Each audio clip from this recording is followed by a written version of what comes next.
Hi friends, welcome to reason Tamil. இந்த வீடியோவில் நம்ம என்ன பார்க்க போகிறோம்னா காந்தாரா சாப்டர் 1 மூவி ரிவ்யூ தான் பார்க்க போகிறோம். வாங்க வீடியோக்குள்ள போகணும். இந்த மூவி ரிவ்யூ பார்க்கறதுக்கு முன்னாடி நீங்கள் காந்தாரா 1 பார்த்துருந்தீங்கன்னா அதில் பார்த்தீங்கன்னா பண்ணையார் காலத்தில் நடக்கிற மாதிரி இருந்திருக்கும். அதே தான் பார்த்தீங்கன்னா இந்த மஞ்சுளியரம்மன் மன்னர் காலத்தில் என்ன நடந்துச்சு, எப்படி வந்தாங்க அப்படிங்கிறது தான் இந்த படத்தோட கதை. இந்த படத்தோட கதையை நான் சொல்ல விரும்பலை, டேரெக்டாக நம்ம ரிவ்யூக்குள்ளே போயிடலாம். இந்த படத்தில் பாசிட்டிவ் அப்படிங்கிறது என்னென்னு பார்த்தீங்கன்னா, ஃபஸ்ட் எடுத்து நமக்கு தெரியுது பிரம்மாண்டம் தாங்க. ஒவ்வொரு சீன்லேயும் 500 பேராக இருக்காங்க. ஒரு சீனுக்கு குறைஞ்சபட்சம் 100 பேராக இருக்கிற மாதிரி தான் சீன் எடுத்துருக்காங்க. பார்த்தீங்கன்னா எங்கே பார்த்தாலும் அத்தனை ஆர்டிஸ்ட் நடிச்சிருக்காங்க. இதுவே தமிழ் சினிமாவில் பார்த்தீங்கன்னா வச்சுங்களேன், நம்ம தலைவர் வாங்கிக்குவார், 200 கோடி வாங்கிட்டாரா, வாங்கிட்டாருங்க அப்படின்னு சொல்லிட்டு, சரிடா நீங்கள் படத்துக்கு போய் பாருங்கள், நான் தெரியுவேன், நீங்கள் தரிசனம் பண்ணிட்டு போயிட்டே இருங்க அப்படின்னு சொல்லிடுவாங்க. கேட்டால் தலைவர் ஏதாவது படம் நல்லா இல்லைன்னு சொன்னோம்னா, தலைவர் படம் பண்ணுறது எங்களுக்கு அப்படின்னு சொல்லிடுவாங்க. சரிங்களா, இந்த மாதிரி ஆட்களும் இருக்காங்க. ஆனால் இவங்க பார்த்தீங்கன்னா மொத்த பொருள் செலவே பார்த்தீங்கன்னா நடிகருக்கு கொடுத்த சம்பளத்தை விட அதிகமான முதலீடு போட்டு இந்த படத்தை எடுத்திருக்காங்க. சீன் பை சீன் பார்த்தீங்கன்னா 500 பேர் 1000 ஆர்டிஸ்ட் அந்த மாதிரி நடிச்சிருக்காங்க. பார்க்கவே பெரிய பிரம்மாண்டமாக இருக்குது. ரெண்டாவது பாசிட்டிவ் என்னென்னு பார்த்தீங்கன்னா அந்த விஎஃப்எக்ஸ். இந்த விஎஃப்எக்ஸ் எப்படி செம்மையாக எடுத்திருக்காங்க. ஒவ்வொரு சீனும் பார்த்தீங்கன்னா பார்க்குறக்கே அவ்வளோ நேச்சுரலாக அழகாக இருக்குதுங்க. எப்படி எடுத்தாங்கன்னே தெரில. ஒவ்வொரு சீன்லேயும் அந்த விஎஃப்எக்ஸ் பார்த்தீங்கன்னா உங்களுக்கு அப்படியே அந்த பிரம்மாண்டத்தை கொடுத்துக்கிட்டே இருக்குது. அப்படியே அந்த தேட்டரில் பார்க்க என்ன சீன் இப்படி எடுத்திருக்காங்க அப்படிங்கிற மாதிரி இருந்துச்சு. இதே இந்த படத்தில் பார்த்தீங்கன்னா மூணாவது பாசிட்டிவ். இது மூணாவது பாசிட்டிவ்னு சொல்கிறதுனால இது மூணாவது ஆயிடாது. இதுதான் மொதல் பாசிட்டிவ். என்னென்னு பார்த்தீங்கன்னா இந்த படத்தோட மியூசிக். இந்த மியூசிக் எப்படிங்க பிடிச்சாங்க.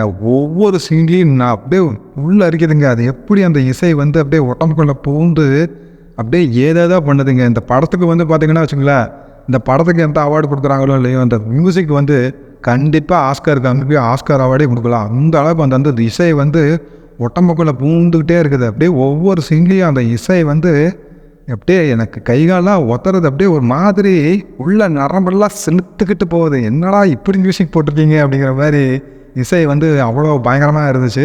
முதல்ல விஷுவல் பார்த்து தான் எல்லாம் ஹாப்பியாவாங்க. ஆனால் இந்த படத்தில் பார்த்தீங்கன்னா நீங்கள் இசையை கேட்டிங்கன்னா அப்படியே நெசமலாக இசையாக அந்த மாதிரி இசை போட்டிருக்காங்க. நாலாவது பாசிட்டிவ் என்னென்னு பார்த்தீங்கன்னா அந்த ஹீரோவோட ஆக்டிங் அவர் பார்க்குறதுக்கு பார்த்தீங்கன்னா வச்சுங்களேன், கேஜிஎஃப் யாஸோட அப்பா மாதிரி. அப்பா மன்னர் காலத்தில் இருந்திருந்தால் எப்படி இருந்திருக்கும் அப்படிங்கிற மாதிரி தான் இருந்துச்சு. அவரை பார்க்குற ஒவ்வொரு சீன்லேயும் பார்த்தீங்கன்னா அவர் யாஸ் மாதிரி தான் தெரிஞ்சார். எனக்கு அந்த ஹீரோ பேர் தெரியல, பட் அவர் மாதிரி எனக்கு தெரியவே இல்லை. ஒவ்வொரு சீன்லேயும் எனக்கு பார்க்க அந்த யாஸ் தான் தெரிகிறாரு. அவரோட ஆக்டிங் பார்த்தீங்கன்னா காந்தாரா 1லேயும் செம்மையாக நடிச்சிருப்பாரு. சாப்டர் 1ல் இன்னும் வேறு லெவலில் நடித்து பயங்கரமாக பின்னி எடுத்துட்டாரு. அஞ்சாவது பாசிட்டிவ் என்னென்னு பார்த்தீங்கன்னா அந்த ஹீரோயின். அவங்களோட பாசிட்டிவ் என்னென்னு பார்த்தீங்கன்னா அவங்களுக்கு கொடுத்த ரோலை பயங்கரமாக பக்காவாக பண்ணியிருந்தாங்க. அவங்க வர சீன் எல்லாமே ஒரு அவ்வளோ ஒரு கலர்ஃபுல்லாக இருந்துச்சு.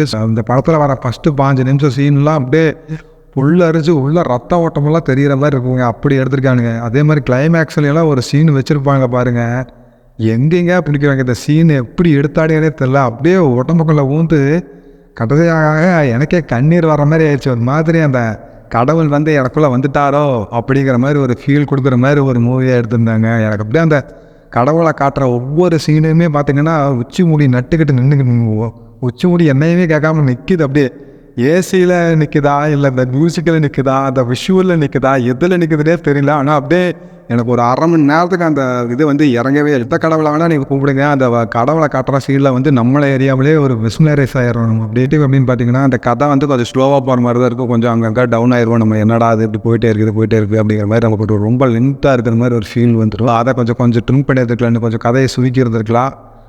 அது போக அந்த காமெடி சீன்ஸ் எல்லாம் ஒரு சிலருக்கு ஒர்க் அவுட் ஆகிருந்துருக்கலாம். பட் எனக்கு கொஞ்சம் பெருசாக அந்தளவுக்கு லைட்டாக ஒர்க் அவுட் ஆகிற மாதிரி இருந்துச்சு. கொஞ்சம் அதெல்லாம் சோகமாக இருந்துச்சு. அப்புறம் அந்த படத்தில் வில்ல யார் அப்படிங்கிற மெயின் வில்லன் யார் அப்படிங்கிற மாதிரி தெரியறதுக்கே ரொம்ப டைம் ஆனதுனால கொஞ்சம் ஒரு மாதிரி நமக்கு மெயின் வில்லன் அட்ரஸ் பண்ணாமலே இருந்ததுனால கொஞ்சம் ஒரு மாதிரி அது கொஞ்சம் ஸ்லோவாக இருந்துச்சு. இப்போத்தெல்லாம் இந்த படம் பார்த்தீங்கன்னா நீங்கள் கண்டிப்பாக தேட்டரில் போய் பாருங்கள். தேட்டரில் பார்த்தீங்கன்னா தான் அந்த எஃபெக்ட் கிடைக்கும். நீங்கள் டிவியில் ஓட்டு பார்த்துடலாம் அப்படின்னு நினச்சிங்கன்னா அந்த மியூசிக்கோட சத்தம் இதெல்லாம் நமக்கு அது தேட்டரில் பார்த்தா தான் அந்த ஃபீலே கிடைக்கும். நீங்கள் டிவியில் பார்த்துட்டு படம் நல்லா இல்லை அப்படிங்கிற மாதிரி சொல்லிடுவீங்க. ஸோ அந்த விஷுவல்ஸுக்கும் அந்த படத்துக்கும் பார்த்தீங்கன்னா நீங்கள் தேட்டரில் பார்த்தா தான் உங்களுக்கு ஒர்க் அவுட் ஆகும். முடிஞ்ச வரைக்கும் எல்லாரும் தேட்டரில் போய் பாருங்கள். படத்தை பார்த்தீங்கன்னா நான் ஒரு ரேட்டிங் கொடுத்து அந்த ரேட்டிங்குள்ளே அடக்க விரும்பலை. ஏன்னா படம் கதையாக பார்த்தா அது எப்படி இருக்குது அப்படிங்கிறது வேறு. ஆனால் பட் எனக்கு அந்த கடவுள் நம்பிக்கை இருக்கிறதுனால என்ன ஆயிடுச்சுன்னா, அந்த கடவுள் அப்படியே உடம்புக்குள்ளே போகிற மாதிரி ஒரு ஃபீல் வந்துச்சு. ஸோ இந்த படம் பார்த்திங்கன்னா எனக்கு ரொம்ப பிடிச்சி போச்சு. எனக்கு கடவுளே இல்லை, கடவுள் நம்பிக்கையே வேண்டாம், இதுவேளை நான் கடவுளே கும்பிட மாட்டேன் அப்படிங்கிற மைண்ட் செட்டில் இருந்த எனக்கு இந்த படத்தை பார்த்த பிறகு கடவுள் உண்மையாலுமே இருக்காரு, எங்கே இருக்காரு அப்படிங்கிற மாதிரி எனக்கு ஒரு ஃபீலிங் வந்துருச்சு. இந்த வீடியோ உங்களுக்கு பிடிச்சிருந்துச்சுன்னா லைக் பண்ணுங்கள், ஷேர் பண்ணுங்கள், மறக்காமல் சப்ஸ்கிரைப் பண்ணுங்கள். தேங்க்யூ.